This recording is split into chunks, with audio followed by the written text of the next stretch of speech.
No, Lou and Susan. I'm here. No, Lou's here. Oh, sorry, Oh, Lou. Susan's sorry, not here. Susan. Susan to come on Susan's board. here. I can see her. Okay. Is Dawn here?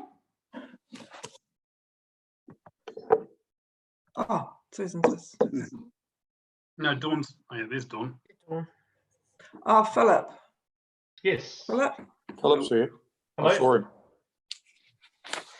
Oh, there he is. Yep. We're all good, apart from We're all Hazel's good? apology. Okay. I'll declare the meeting open. Good morning, everybody. Morning. Morning. Good to have you all on board. Now, I'm not getting a full picture of all you people. I'm just getting the odd person on my screen. But Jenny has asked me if somebody moves and seconded a resolution, could they please state their name?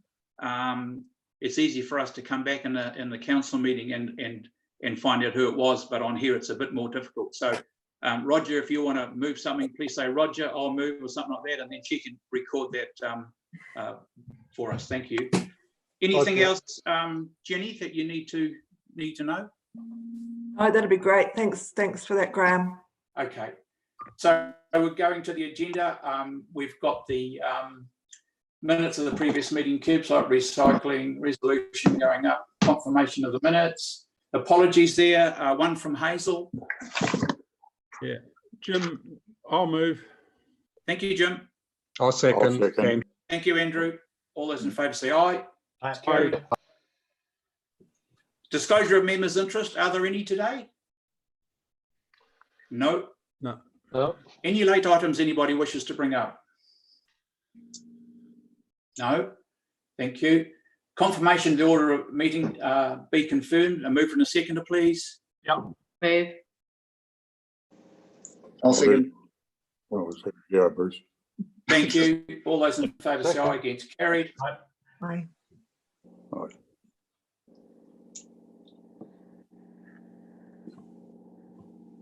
We need to confirm the minutes of the open and the public excluded on item 3, which is the attachments. The public excluded came separately. Is everybody happy to move those in unison? Are any matters arising from that? I'm happy to second. Thank you. Everybody hear that? Yes. All those in favour say aye. Aye. It's carried. Might dispense with that actually. Okay, first item there today is the curbside recycling and the plastic types 3 to 7. Good report there. Who's coming in on that? Brian Hudson, our transportation manager, is with us this morning to present that report. Oh, good morning, Dawn. Thank you.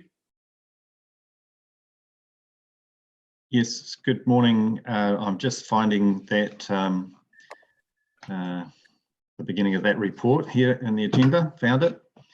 Thank you. Thank you, Brian. Good to have you here. Thank you. If we can take the report as read. Yes. And if there are any questions that members have. Yeah, Brian, just got one comment to make. In the report, and one of the additions that we had there, an appendix, sorry, that we had there, was identifying the types of plastics. And I'm wondering if we have a comms,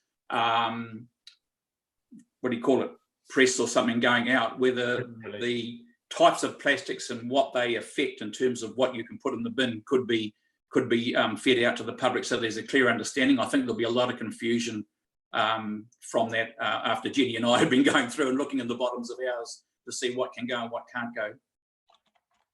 Yes, you're quite correct. Our comms team have been preparing a communications plan for this, and there would be quite a bit of effort to re-educate people.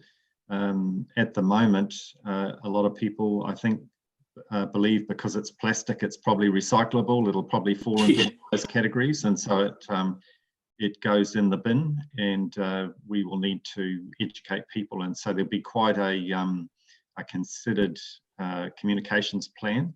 So we've already drafted that plan up, and that will be distributed to councillors to have a look at. The timing of when that communications plan would start is very dependent on when we can get back to normalcy with the recycling collection.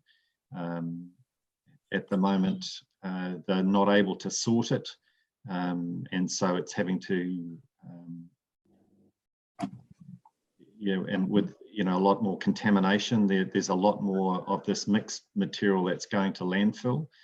So we would want to do the communications plan when we get back to normal sorting of material. So it could be a month, it could be 2 months before that can happen. Wow, thank you, Brian. Right. Oh, sorry. Who's next? Oh, Claire. Graham. Oh, Claire. Okay. Clear. Yeah, so Brian, I'm a bit concerned the fact how much is going to landfill, and there doesn't seem to be anything in the report about putting pressure on packaging people or the government about moving towards, compostable packaging, because really there is a risk that with COVID-19, some of these activities that we've taken for granted are actually not going to be possible, or certainly have a completely different shape and form to what we've been used to.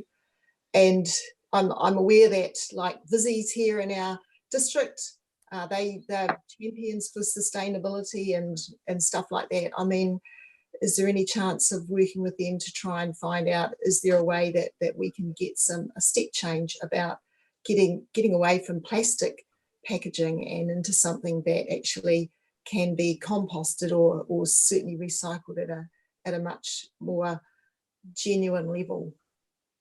Yes, you're quite right there, and nationally, waste minimisation and Ministry for Environment and different programs are already underway, looking at product stewardship, looking at education. A lot of our waste minimisation plan education activities are all around helping residents and consumers make good choices in their purchasing, and looking for ways to reduce the amount of plastic that's actually used.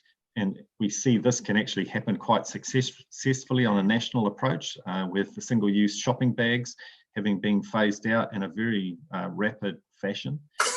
So it is possible, and part of our communications plan out to the community when we make this change will be to educate people to look for products that are not in these plastics that are impossible to recycle. So yeah, we'll certainly be very conscious of that, and we'll continue that message. Thanks. Jim, did you have a question? Jim, you're muted. Question, Graham, just in the recommendation, though, recommendation B, where it Yes. says we're going to cease collecting 3 to 7, and then the next sentence is we're still collecting 5. Yeah, so just somehow we just need to clarify that.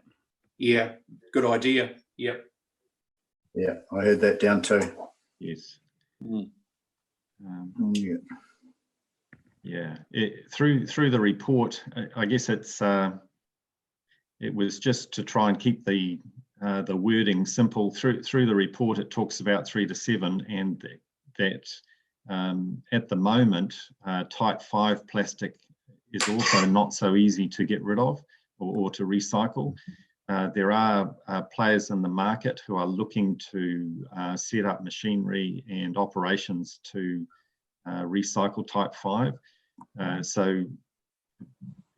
But there's buts in there that if council continued to, if for a time that type 5 plastic is likely to go to landfill until that market develops. So what we want to do with our program is tell the public, hey, 1 and 2, it's really easy to recycle, and make sure that one is in your recycling bin. Type 5, we expect that we will be able to recycle it in the future, so keep putting that in your bin. But if things change and the industry decides that it's not going to invest in equipment and processes to recycle type 5, then we may have to cease collecting that as well. That's the worst case scenario. I'd like to think that we do keep collecting type 5, and in 6 months or 12 months we will have a market for it. But there is that uncertainty there at the moment. So Brian, why don't we just insert in there that cease the collection of plastic types 3, 4, 6 and 7, and then it completely links in with the type 5 down below for that collection, just for clarification. Jim, what do you think? Yeah, look, that would be the simplest, and I would imagine that if we are going to stop collecting type 5, we would still have to go back to the community and go through another education round, wouldn't we? So at the moment, that's pretty unclear. Yeah. Right. Okay. Yeah. No, well, I'd be comfortable then for that resolution to change and be types 3, 4, 6 and 7. Yeah. And thank you. Thanks, Brian. Thanks, Brian. Anything else? I have a stupid question. Okay, Sue. Yeah, hey Graham. Through you, Mr. Chair. Just a dumb question. Anybody watching this would probably perceive it as saying, okay, we're being rated for the collection of a whole broad range of classifications of plastics. It's one of the reasons why our well, one of the many components of our increased proposed rates. And now they've somehow got wiggle room in the contract to not collect all of those classifications of plastic. My first question is that kind of normal to have that amount of wiggle room in a contract, or was it sort of, is it industry standard? And the second question is, if this is the case, then do we get a rebate on the amount, you know, because they're not actually collecting what I had understood we were contracted to be collecting in the first place? right. Thanks, Sue. Well, that's an interesting question. It's got a number of components to it, both in terms of how the contract works for recycling, but it also in terms of what the resident would expect for the payment they make each year. Under the contract, each commodity type, whether it's aluminium or tin or cardboard or different types of plastic and glass, all have a cost for collection and sorting and disposal. And then there is, provided there's a market for the materials, there is some income that comes from the sale of those materials that comes back and reduces the overall contract cost.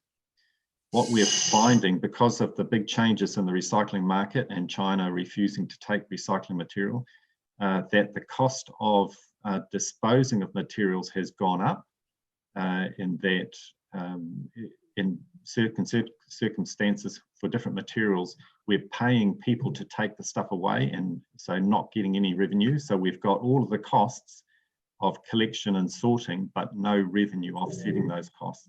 So that's what all local authorities in New Zealand and around the world are struggling with, that where they once had some revenue coming in to offset the costs, now there is little or no revenue coming in. So the if the people who will take the materials and recycle it charge much more than what it costs to put it in the landfill, then we have to be very careful about the decisions we make and the costs we put on our ratepayers to recycle materials. And with the types 3 to 7, when we're finding that a lot of the plastic is contaminated, and so it can't even go to recycling, it just goes straight into a bin and into the landfill, then we have to think again as to whether we collect it at all. In terms of overall volume, the types 3 to 7 plastics is a relatively small volume in the overall recycling. So in terms of if there was a saving to the ratepayer for a smaller volume of material being collected, it would be measured in cents or a couple of dollars on their annual recycling cost. So it is a matter of economics and a matter of trying to deliver also the best value for the ratepayer. I hope that makes sense. Thanks, Brian. Yeah, thank you for that, Brian. I wonder if maybe the perception probably might not be that in the community. So maybe when we're going out with this this comms education type program around the changes, we need to try and make sure that people understand that that is actually the case. Because I mean, from a purely, you know, Joe Blow on the street perspective, it looks like you're charging me to take my stuff. Now you're saying you're not taking it and you're telling me I have to put it in a bag that I also have to pay for to dispose of it. So they're looking like we're making, yeah, it could potentially be perceived as an increased financial cost on the ratepayer rather than the situation you've set out. So if we could somehow, I mean, it is obviously a pretty complex situation, but if we could somehow get that through to the community, I think the changes would be more positively received. Right, and there certainly is a section in the communications plan that looks at costs and what you know, value ratepayers get for this. So we had thought that was going to be an important point. Brian, could I say something? It's Bruce. Brian, I just wonder if you keep it very simple to the public, like 1, 2, and 5 will be collected. We can get too complicated by putting all those numbers into the public. I know from my own perspective, a majority of the plastics went. Now I'm having a decent look at them and think, oh, well, although some of the plastics you can't read anyway, a little bit, they're hard, but I think keep it simple, really simple. Thank you. Yes, yeah, thank you for that, Bruce. And yes, we certainly had planned to try and keep it simple.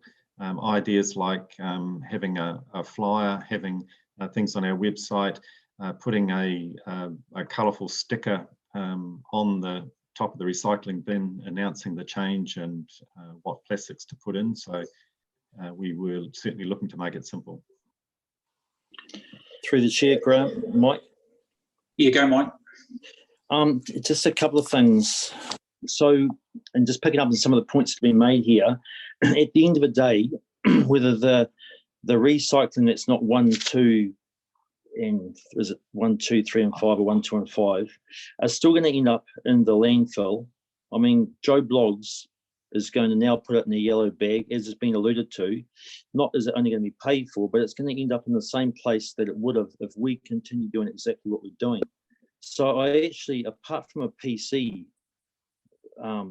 point of view here, I cannot see why there's a change to this, because it's going to end up being in the same landfill, whether the council collection, you know, our contractors put it in there, or I as an individual put it in there.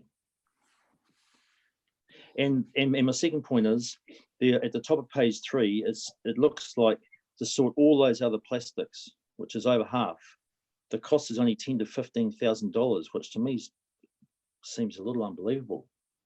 To have to sort through every bit of plastic and sort these numbers out, and there's only a cost of $10,000 to $15,000 at the top of page 3. Yeah, that I guess is based on the relatively small volume expected at the beginning of the contract and the rates in the contract document for that commodity. So it may not be a true reflection, and it's quite difficult to actually calculate a true cost in terms of that quantity sorting costs and then landfill costs, because there is a percentage of materials that we always expected would be contaminated and would have to go to landfill anyway.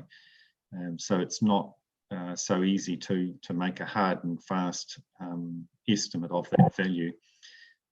I think if we were to carry on collecting and saying to people just put any type of plastic in the recycling, we lose the opportunity to educate the public and change consumer behaviour. Part of the reason why there is so much plastic in our households and supermarkets and everything is simply because people perceive there to be no cost or environmental impact by using lots and lots of plastic. So I think this is making this change is an opportunity, and it does tie in well with what the government is doing and waste minimisation nationally is doing to try and reduce the volume of plastic actually being used. Thanks, Brian. Are there any other issues anyone likes to bring up? So I'd like to move to the recommendations A, B, C, and D. Jenny, are you there? Are you comfortable with that little change that we've got going in B? Yeah, that's fine, Graham. I've captured that. Okay.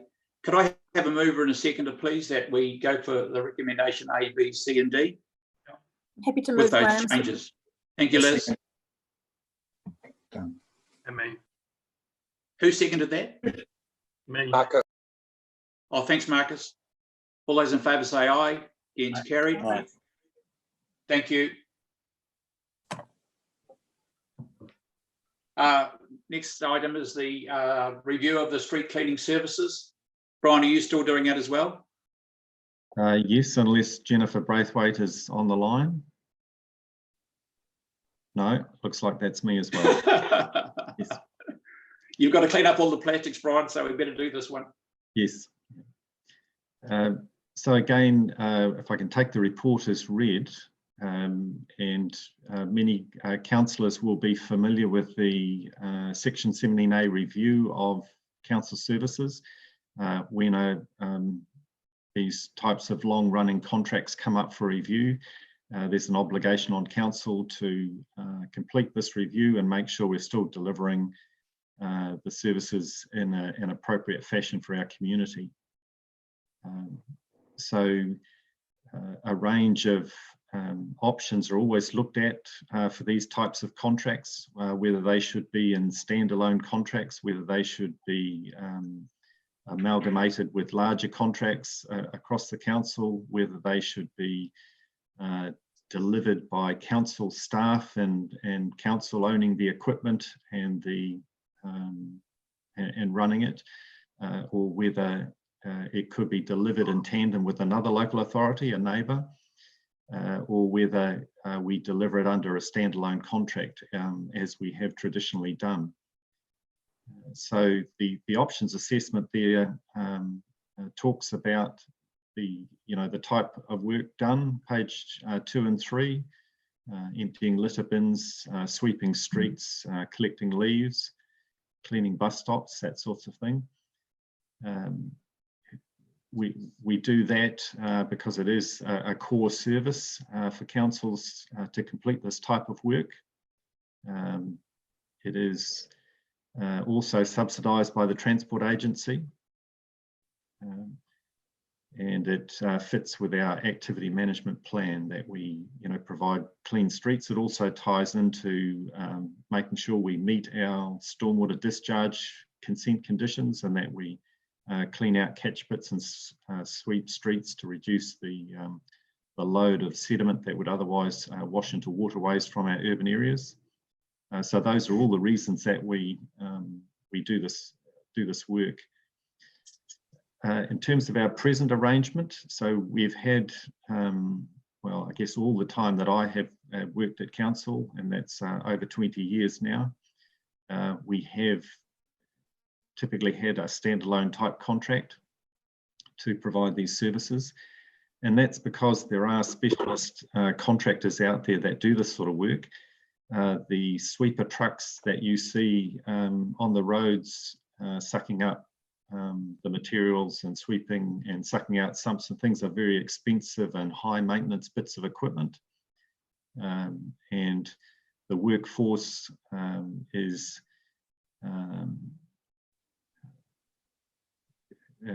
peaks and troughs of work, and there's a lot of manual work involved.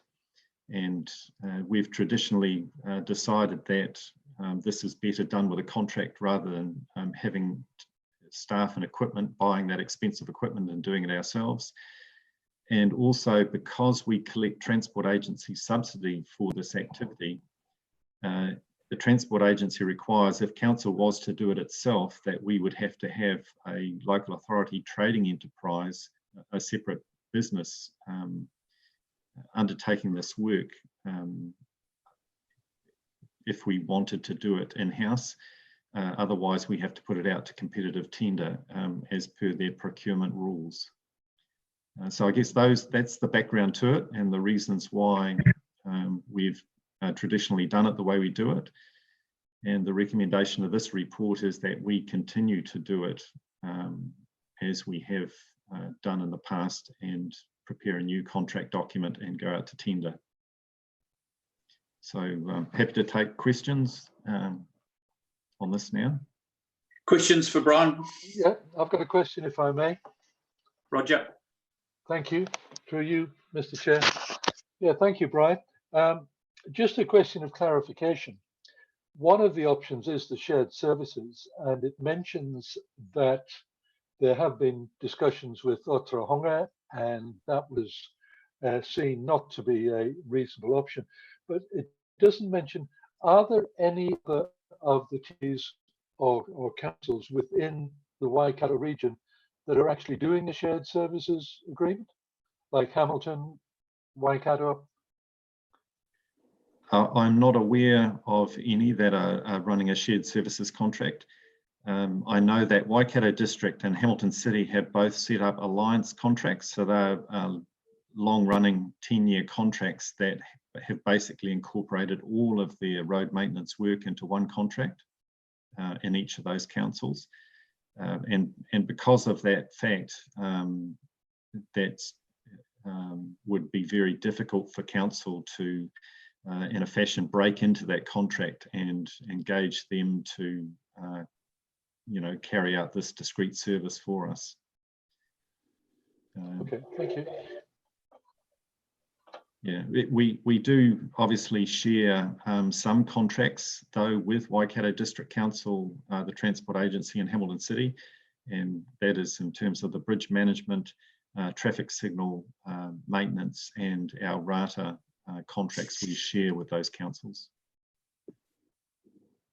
Thanks, Brian. Brian, this is a sensible thing to do to run this contract. It certainly isn't at the moment the right time to go back for a tender. I'm not unhappy about the extension. What I'd like to see happen through the community boards is some input into the extent of the cleaning in the CBD, just in terms of some of the periphery where I, as a walker, every morning have seen at least 3 choke points in Cambridge that require that little bit of a extra cleaning without me having to ring council and ask them to do those particular areas. So would we be able to have an input into that when that new contract comes up? Yes, certainly. I acknowledge that there's been a change in our town centres and with growth, and it might be applicable to extend some of the more intensive cleaning that happens in the town centres because of that growth. So we would be reviewing maps and levels of service in those streets, and we can certainly distribute that to the community boards for feedback as the contract's prepared. Thanks, Brian. Are there any further questions to Brian? Just a comment, Graham, from Liz. Yes, Liz. I know 17A reviews are obviously something that we want to, it's something we have to do. But what it also does for us as councillors is that when we, receive complaints, or when we get sometimes criticised for some of the levels of service and value for money, and this is where the 17A reviews are really, really great, and that it's a checklist for us to go back and ensure that we're providing the best value for money for our residents. So I'm happy to move the recommendations A, B, and C. And yes. Yeah, thanks for that update, Brian. Thank you, Liz. Seconder, please. Yeah, I'll second. Thank you, Andrew. All those in favour say aye. Aye. Carried. Thank you. Just for your information, Brian, Cambridge is getting a big clean-up in the CBD this morning. Yes, thank you, Graham. The leaves are certainly starting to fall. Very timely. Today.